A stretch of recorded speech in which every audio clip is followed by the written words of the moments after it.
ये केवल प्रतिदर्श प्रश्न पत्र है, इसी के बेस पर एग्जाम जो है प्रायः पूछे जाते हैं, बस उसी को मॉडल में रखा गया। पूरी ध्यान से नए पैटर्न से एग्जाम को कराया जाता है और उसी को ध्यान में रखा गया।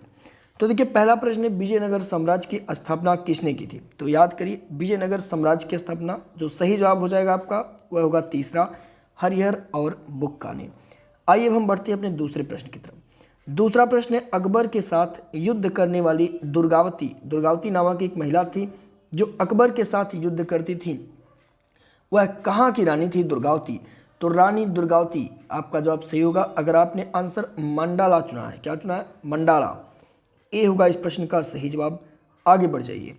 नेक्स्ट क्वेश्चन देखिए क्या कह रहा है। नेक्स्ट क्वेश्चन कह रहा है कि किस सिख गुरु ने अमृतसर की स्थापना की थी, यानी किस सिखों के गुरु ने अमृतसर की स्थापना करी थी? तो सही जवाब हो जाएगा गुरु रामदास। क्या हो जाएगा? गुरु रामदास।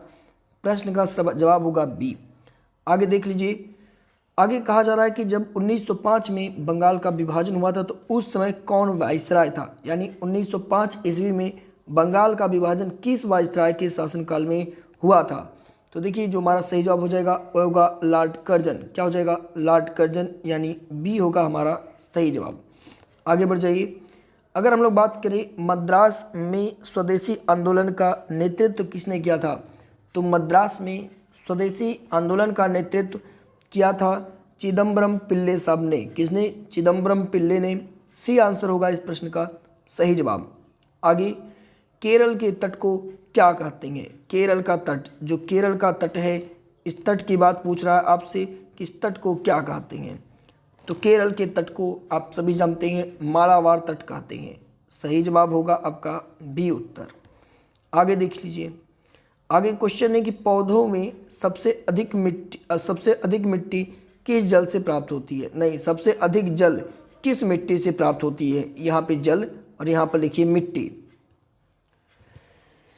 तो क्या होगा प्रश्न का सही आंसर? तो याद रखेंगे सबसे ज़्यादा जल मिलती है किसमें? चिकनी मिट्टी में। किसमें? चिकनी मिट्टी में। आंसर होगा आपका पहला। प्रश्न ये था कि पौधों को सबसे ज़्यादा जल किस मिट्टी से प्राप्त होता है? तो हमारा जवाब होता है चिकनी मिट्टी से। आगे, भारत की किस राज्य में सर्वाधिक वर्षा होती है, सबसे ज़्यादा वर्षा होती है? तो मेघालय, और मेघालय का मासिन राम। आगे नेक्स्ट क्वेश्चन है, मानस वन्यजीव अभ्यारण्य किस राज्य में स्थित है? मानस वन्यजीव अभ्यारण्य किस राज्य में स्थित है? तो आप सभी जानते हैं असम में, यानी असम में। सही जवाब बी उत्तर। आगे नेक्स्ट क्वेश्चन है, निम्न में से कौन सा नदी जार नदमुख बनाती है? कौन सा नदी जार नदमुख बनाती है? सही जवाब हो जाएगा बी, यानी ताप्ती। आगे नेक्स्ट क्वेश्चन, निम्न में से कौन सी गैस नोबेल गैस कहलाती है? निम्न में से कौन सी गैस नोबेल गैस कहलाती है? सही जवाब हो जाएगा हीलियम गैस। कौन सी गैस? हीलियम गैस, यानी तीसरा आपका हो जाएगा करेक्ट आंसर। आगे नेक्स्ट क्वेश्चन, निम्न में से कौन सा यंत्र झूठ, जय होना चाहिए, झूठ का पता लगाने के लिए प्रयोग में लाया जाता है? यानी झूठ पकड़ो यंत्र की तरह काम करता है। पुलिस के द्वारा ये प्रयोग में लाया जाता है। जब कोई व्यक्ति झूठ बोलता है तो उस मशीन को लगाया जाता है। सही जवाब हो जाएगा पॉलीग्राफ। ए होगा इस प्रश्न का करेक्ट उत्तर। आगे, गुरुत्वाकर्षण के नियम को किसने परिभाषित किया था? जो गुरुत्वाकर्षण का नियम है उसे किसने दिया था?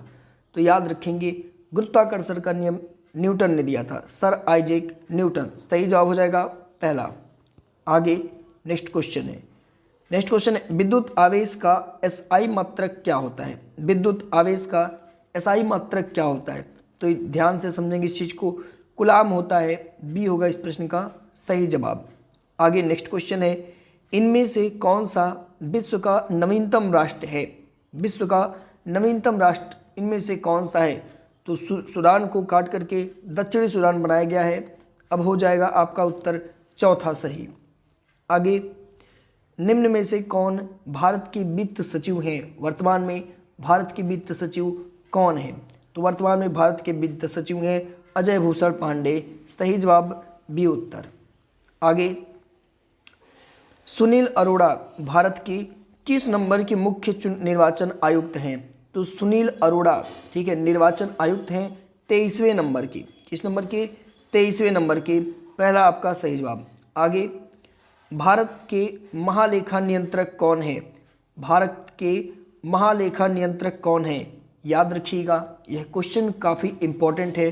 सोमाराय वर्मन जी, सोमाराय वर्मन जी भारत के महालेखा नियंत्रक हैं।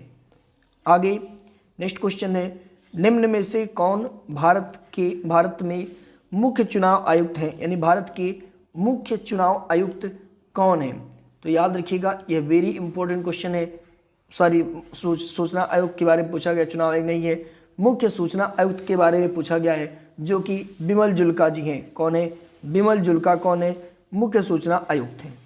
आगे नेक्स्ट क्वेश्चन है, 23वें राष्ट्रीय महिला आयोग के अध्यक्ष कौन है? तो 23वें राष्ट्रीय महिला आयोग के अध्यक्ष रेखा शर्मा। कौन है?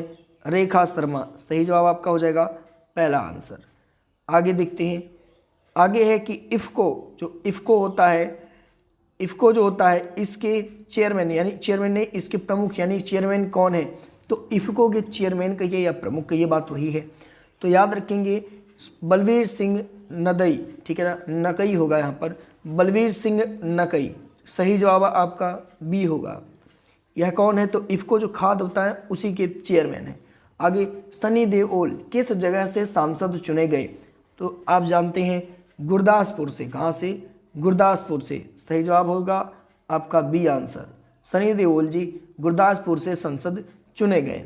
आगे, फिनलैंड की राजधानी, फिनलैंड की राजधानी क्या है? तो याद रखिएगा, फिनलैंड की राजधानी है किंगस्टन। क्या है? किंगस्टन। जवाब आपका बी सही होगा। आगे, स्विट्जरलैंड की राजधानी, स्विट्जरलैंड की राजधानी कहाँ है? तो स्विट्जरलैंड की राजधानी है बर्न। कहाँ है? बर्न है। आगे, और आज का आखिरी प्रश्न है, क्या होगा? सुश्री एर्ना सोलबर्ग किस देश के प्रधानमंत्री हैं? तो भारत में ये दौरा पर रहे सुश्री एर्ना सोलबर्ग, और पूछा जा रहा है यह किस देश के प्रधानमंत्री है? तो आपका जवाब होगा नॉर्वे। क्या होगा जवाब? नॉर्वे होगा। अगर आप चाहते हैं इसका पार्ट बी बने, नेक्स्ट पार्ट बने, यानी नेक्स्ट पार्ट में आप जानते हैं 50 क्वेश्चन होना चाहिए, 25 क्वेश्चन नहीं है, तो अगर आप चाहते हैं पार्ट बी बने तो हमें कमेंट बॉक्स में कमेंट करके ज़रूर बताएंगे कि इसका पार्ट बी बनाया जाए। अगर अभी तक आपने इसको लाइक नहीं किया तो लाइक करिए, शेयर करिए, और आपसे सभी से कहूँगा कि आप लोग पेड मेंबर में ज़रूर जुड़िए। पेड ग्रुप का बहुत छोटा सा प्राइस रखा गया, 250 रुपये। इतने में कोई बुक आपको मिलेगी नहीं। कितना बुक खरीदेंगे? लगभग 3 से 4 बुक खरीदेंगे तब जाके इसका सिलेबस पाएंगे। बाकी 250 में आपको इजी एग्जाम पे दिया जा रहा है, सबसे सस्ता, सबसे अच्छा भी है और सबसे सस्ता भी है। तो इसे आप ज़रूर ज्वाइन करें। अभी के लिए इतना ही, धन्यवाद।